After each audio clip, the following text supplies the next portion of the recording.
ह्या पेपरमध्ये जे प्रमुख विचारवंत आपण शिकतो त्यामध्ये प्लेटो आहे, एरिस्टॉटल आहे, मॅकियावेली आहेत, जेस मिल आहेत, कार्ल मार्क्स आहेत, जॉन लॉक आहेत, जीन जॅक्स रुसो आहेत. म्हणजे हे विचारवंताची नाव आहे की वर्षभर आपल्याला यांना शिकायचं आहे, आपल्याला आपण शिकणार आहोत ते. यातला जो पहिला विचारवंत आहे तो पहिला विचारवंतांचं नाव प्लेटो आहे. प्लेटो. मग प्लेटो हा पहिला विचारवंत आहे. म्हणजे प्लेटो पासून राजकीय ज्ञानाची खऱ्या अर्थानं सुरुवात होते किंवा राजकीय विचारांची सुरुवात होते असं मानलं जातं. आता प्लेटो बद्दल थोडा त्यांचा वैयक्तिक परिचय जर घ्यायचा म्हटलं, प्लेटो हा कुठला होता? ग्रीक नगर राज्यामध्ये येतो प्लेटो. म्हणजे ग्रीक नगर राज्यामधील जे ॲथेन्स हे नगर राज्य आहे त्या नगर राज्यामधला प्लेटो. प्लेटो तिथं जन्मला, प्लेटो तिथं वाढला. परंतु आपण जसं म्हणतो ना की प्रत्येक व्यक्तीच्या मनावर काही गोष्टींचा प्रभाव पडतो आणि तो प्रभाव एवढा दीर्घकालीन असतो की त्या माणसाचं संपूर्ण आयुष्य बदलून जातं. असं काही प्लेटो बद्दल घडलेलं आहे. म्हणजे हे बघा, अशी एक श्रंखला आहे, विचारांची श्रंखला. ती अशी आहे की प्लेटो ज्या व्यक्तीच्या विचाराने प्रभावित झाला त्या व्यक्तीचं नाव होतं सॉक्रेटिस. म्हणजे प्लेटोचा गुरु सॉक्रेटिस, एरिस्टॉटलचा गुरु प्लेटो, प्लेटोचा गुरु सॉक्रेटिस. म्हणजे सॉक्रेटिस, प्लेटो आणि एरिस्टॉटल ह्या तीन लोकांची ही जी चैन आहे, ह्या तीन लोकांनी राज्यशास्त्राला जेवढं दिलेलं आहे तेवढं इतर विचारवंतांच्या तुलनेमध्ये ते खूप महत्वाचं. म्हणजे योगदान बाकीच्या विचारवंतांचं खूप आहे, पण हे मूलभूत आणि प्रथम स्वरूपाचे किंवा ज्याला आपण म्हणतो की प्राथमिक स्वरूपात ज्यांनी राज्यशास्त्राची मांडणी केली त्यामध्ये ह्या लोकांचा विचार करतो. म्हणजे सॉक्रेटिस, प्लेटो आणि एरिस्टॉटल. सॉक्रेटिसचा प्रभाव हा प्लेटोवर पडला, प्लेटोचा प्रभाव हा एरिस्टॉटलवर पडला आणि तिथून पुढे राज्यशास्त्राची खऱ्या अर्थाने वाढ म्हणा, विकास म्हणा, त्याची प्रगती ही सुरू झाली. कुठून? एरिस्टॉटल पासून. इथं हेही तुम्हाला लक्षात ठेवायचंय, एरिस्टॉटल म्हणजे आपल्या राज्यशास्त्र या विषयाचा जनक म्हणून एरिस्टॉटलची ओळख आहे. तुम्ही राज्यशास्त्राला आलाय, राज्यशास्त्राचा जनक कोण आहे? एरिस्टॉटल. एरिस्टॉटल हा राज्यशास्त्राचा जनक आहे. परंतु त्या एरिस्टॉटलवर जो प्रभाव आहे तो प्रभाव कोणाचा आहे? प्लेटो ह्या विचारवंताचा आहे. आणि प्लेटो ह्या विचारवंतावर जो प्रभाव आहे तो कोणाचा आहे? सॉक्रेटिस ह्या विचारवंताचा आहे. इथं थोडक्यात आता आपण प्लेटो शिकतोय, परंतु आता ज्या प्लेटोचे विचार हे सॉक्रेटिसच्या विचाराने प्रभावित झाले आहेत त्या सॉक्रेटिस बद्दल आपण थोडं बोलतोय 2 मिनिटांमध्ये. प्लेटो जेव्हा तरुण होता, तरुण म्हणजे तो 20-30च्या दरम्यान त्याचा जो वयाचा कालखंड होता, त्या कालखंडामध्ये तो सॉक्रेटिसच्या विचाराने प्रचंड प्रभावित झालेला होता. आता त्याचं हे प्रभावित होणं होतं म्हणजे त्याला असं वाटत होतं की सॉक्रेटिस सारखा जो विचारवंत आहे तो तरुणांना योग्य प्रकारे दिशा दाखवतोय, मार्गदर्शन करतोय आणि त्यांच्या जीवनामध्ये खूप मोठा बदल आणण्याची प्लेटो शक्यता आहे. कुणामुळे? सॉक्रेटिसमुळे. परंतु एक घटना अशी घडली त्या काळामध्ये, सॉक्रेटिसला तिथल्या व्यवस्थेने म्हणजे तिथल्या प्रामुख्याने लोकशाही व्यवस्थेने त्याच्यावर खूप वेगवेगळे आरोप केले आणि सॉक्रेटिसचा बळी घेतला. आता बळी घेतला म्हणजे काय केलं की सॉक्रेटिस जो विचार मांडत होता ते विचार त्या कालखंडातल्या किंवा त्या काळातल्या ज्या व्यवस्थेचे प्रतिनिधित्व करणारे लोक होते किंवा त्या काळामध्ये ते शासन चालवणारे लोक होते किंवा ज्यांच्या हातामध्ये तेव्हा तिथली सत्ता होती त्या लोकांना सॉक्रेटिसचे विचार पटले नाहीत आणि त्यांनी सॉक्रेटिसवर वेगवेगळ्या प्रकारचे आरोप केले. आरोप काय केले? सॉक्रेटिस हा तरुणांना भडकवणारा माणूस आहे, तो राष्ट्राच्या किंवा त्या प्रांतांच्या विरोधातला माणूस आहे, तो आपल्या विरोधामध्ये लोकांना बंड पुकारण्याची ताकद देत आहे, असं काय काय त्याच्यावर आरोप केले गेले. आणि सॉक्रेटिस याला हेमलॉक नावाचं एक विष होतं त्या कालखंडामध्ये, त्या विषयाचं नाव हेमलॉक होतं. त्या विषयाचा प्याला सार्वजनिकरित्या सॉक्रेटिसला प्यावा लागला आणि त्यामध्ये सॉक्रेटिसचा अंत झाला. बरं, आता सॉक्रेटिसचा अंत झाला, सॉक्रेटिसला विषाचा प्याला प्यावा लागला, हा कशामुळं? त्यानं मांडलेल्या विचारांमुळं. आता इथं तुम्हाला पाहायचं की त्यानं विचार कोणते मांडले होते. सॉक्रेटिसने जे विचार मांडले होते त्या विचारामध्ये विवेक आणि अभिव्यक्ती स्वातंत्र्य होतं. विवेक, विवेक कशाला कशाला म्हणतो आपण? पुन्हा पुन्हा बोलतो, विवेकाचा शब्द वापरतो. विवेक म्हणजे काय? कधी एखाद्याला म्हणतो की थोडा विवेकी बना तुम्ही किंवा थोडा विवेकाने विचार करा किंवा तुमच्यातला विवेक जागृत ठेवा, याचा शब्दशः आपण असा अर्थ घेतो विवेक म्हणजे काय, प्रत्येकाला उपजत अशी जाण असणे की ज्याच्या माध्यमातून त्याला चांगलं किंवा वाईट याची ओळख होते, त्याला आपण विवेक म्हणतो. तर सॉक्रेटिस विवेकाचं समर्थन करत होता. व्यक्तीच्या अंगी विवेक असणं किती महत्वाचं आहे त्यावर तो बोलत होता. आणि त्याचबरोबर प्रत्येक व्यक्तीला अभिव्यक्ती स्वातंत्र्य पाहिजे. ते अभिव्यक्ती स्वातंत्र्य किती महत्वाचं आहे, त्या अभिव्यक्ती स्वातंत्र्याच्या माध्यमातून व्यक्तीची कशी प्रगती होऊ शकते याबद्दल तो बोलत होता.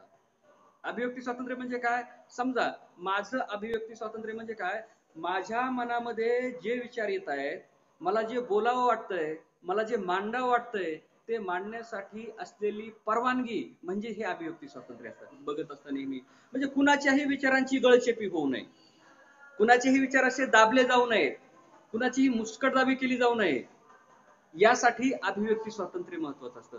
आणि तो कालखंड आता इथं बघा, तो कालखंड म्हणजे कधीचा कालखंड, तो इसवी सन पूर्व, म्हणजे प्लेटोचा जो कालखंड आहे तो कालखंड म्हणजे इसवी सन पूर्व 427 ते इसवी सन पूर्व 347 हा कालखंड आहे. म्हणजे या कालखंडामध्ये प्लेटोचा जीवन प्रवास झाला. म्हणजे त्या काळामध्ये अभिव्यक्ती स्वातंत्र्य इसवी सन म्हणजे प्रामुख्याने 2000 वर्षापेक्षा जास्त किंवा जवळजवळ 2500 वर्षापूर्वी सॉक्रेटिस सारखा एखादा मोठा महान माणूस उभा राहतो आणि अभिव्यक्ती स्वातंत्र्यावर बोलतो, याचा सरळ अर्थ आहे की तो खूप महान किंवा मोठी व्यक्ती होती. म्हणजे आजही आपण स्वतंत्र भारतामध्ये आहोत, स्वतंत्र भारतामध्ये जगतोय आपण.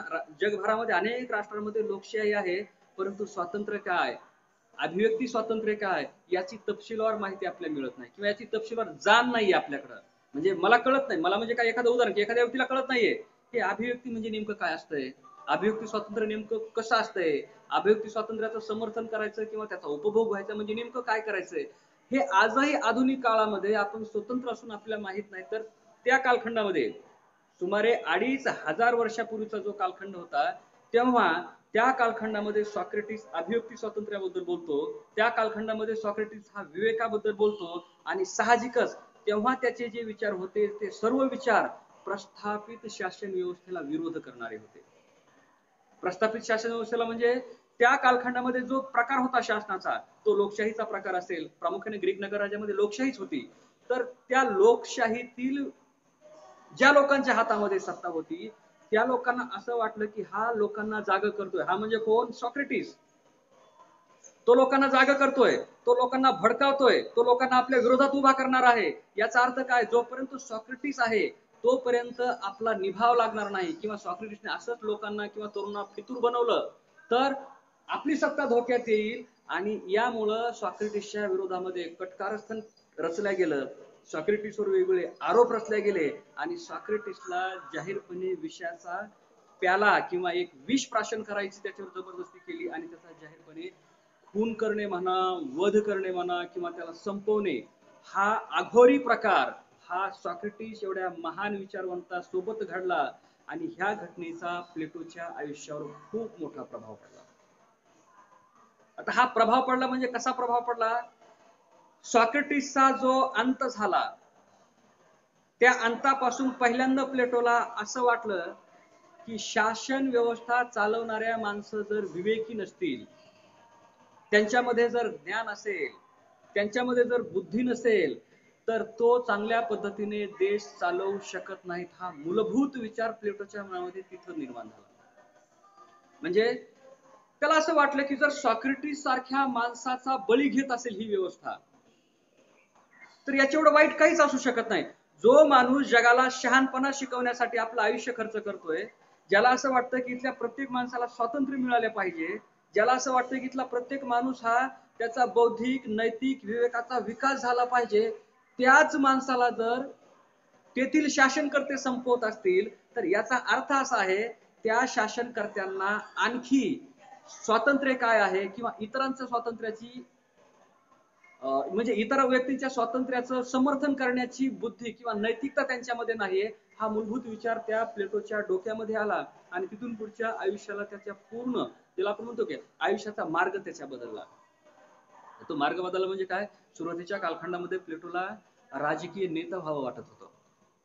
म्हणजे त्याला सुरुवातीच्या काळात काय वाटायचं की आपण एक राजकीय व्यक्ती म्हणून पुढे यावं. राजकीय व्यक्ती म्हणून आपण पुढे आल्यानंतर कुठल्या तरी राज्य व्यवस्थेमध्ये आपण कुठला तरी कारभार चालवण्यामध्ये आपलं योगदान द्यावं, हा त्याचा विचार होता. पण जेव्हा सॉक्रेटिसचा अंत होतो, तोही एवढ्या वाईट पद्धतीने होतो, तेव्हा तो राज्यकर्ता होण्याचं स्वप्न सोडून देतो आणि प्लेटो हा राजकीय तत्ववेत्ता होतो. म्हणजे राजकीय नेता बनण्याऐवजी तो राजकीय तत्वज्ञानी बनतो किंवा राजकीय तत्ववेत्ता बनतो आणि तिथून पुढे त्याचे राजकीय विचार निर्माण व्हायला सुरुवात होते. आता हे राजकीय विचार निर्माण व्हायला मग त्याच्या सगळ्या विचारांचा एक सार तयार होतो. तो सार असा आहे, त्याच्या विचारांचा सारांश असा आहे, प्लेटोला असं वाटत होतं सरकार किंवा राज्य चालवण्यासाठी जी माणसं असतात ही माणसं मुळात हुशार असली पाहिजेत.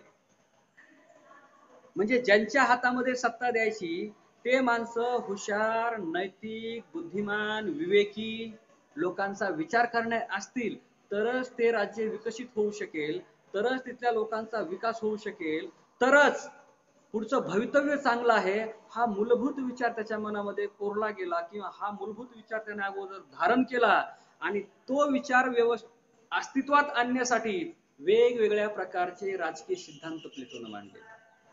म्हणजे सर्व सिद्धांताच्या मागची जी भूमिका आहे प्लेटोची, ती भूमिका काय आहे? प्लेटोला खूप चांगल्या पद्धतीचे राज्यकर्ते निर्माण करायचे होते. ते निर्माण करण्याच्या उद्देशाने प्लेटो काय करतोय? राजकीय सिद्धांतांची मांडणी